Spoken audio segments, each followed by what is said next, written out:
दशकं 76 नारायणाखिलगुरु भगवन्नमस्ते सर्वत्र गोविन्दनामसङ्कीर्तनं गोविन्दा गोविन्द श्रीहरये नमः। गत्वा सान्दीपनिमथ चतुष्षष्टिमात्रैरहोभे सर्वज्ञस्त्वं सह मुसलिना सर्ववेद्यां गृहीत्वा पुत्रं नष्टं यमनिलयना दाहृतं दक्षिणार्थं दत्वा तस्मै निजपुरमगा नादयन् पाञ्चजन्यम् स्मृत्वा पशुपसुदृश प्रेम भारप्पनुन्ना कारुण्येन त्वमपि विवश प्रायिनो रुद्धवं तं किञ्चामुष्मै परमसुहृदे भक्तिवर्याय तासां भक्त्युद्रेकं सकलभुवने दुर्लभं दर्शयिष्यन् त्वन्माहात्म्यप्रतिमपि शूनं गोकुलं प्राप्य सायं त्वद्वार्ताभिः बहुसरमया मासनन्दं यशोधां प्रातर्दृष्ट्वा मणिमयरतं शङ्किताः पङ्कजाक्ष्य श्रुत्वा प्राप्तं भवधनुरचरं त्यक्तकार्याः समीयुः दृष्ट्वा चैनं त्वदुपलमसत् वेशभूषाभिरामं स्मृत्वा तव विलसितान् युच्चकैस्तानि तानि रुद्धूलापा कथमपि पुनर्गद्गदां वाचमूचु सौजन्याधिन्निजपरपिताम् अभ्यलं विस्मरन्त्यः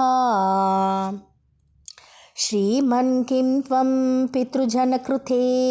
प्रेषितो निर्धयेन क्वासौ कान्तो नगरसुदृशाम् आहरेणातपायाः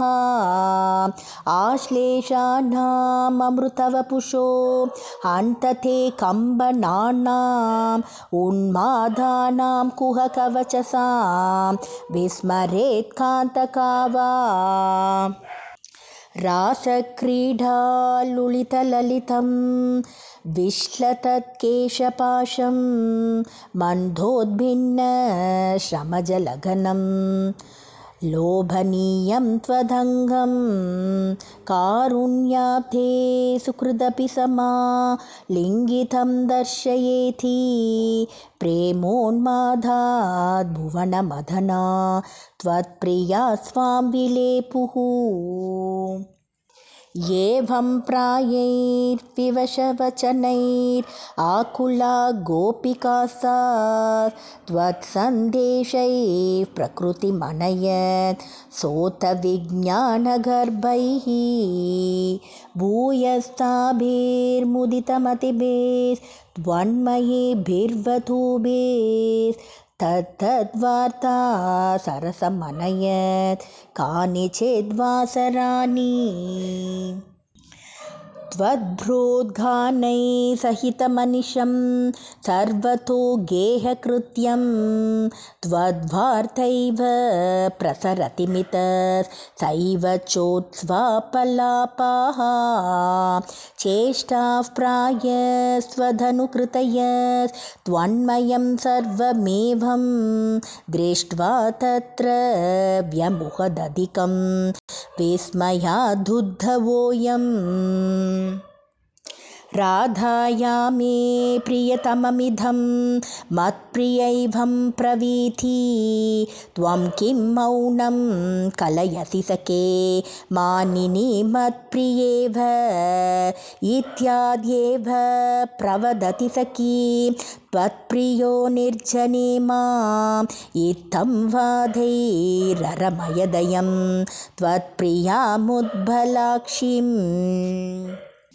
येष्यामित्राघनुपगमनं केवलं कार्यभारात् विश्लेषेऽपि स्मरण दृढता सम्भवान्मासु चेदः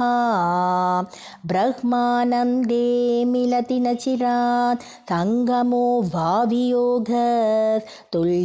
वस्यादिति तव गिरा सोकरोन्निर्व्यतास्ताः एवं भक्ते सकलभुवने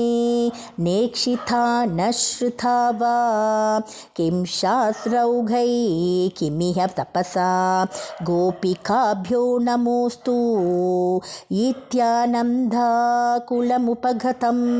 गोकुलादुद्धवं तं दृष्ट्वा हृष्टो गुरुपुरपते पाहि मामयोगात् सर्वत्र गोविन्दनाम संकीर्तनं गोविन्दा गोविन्द।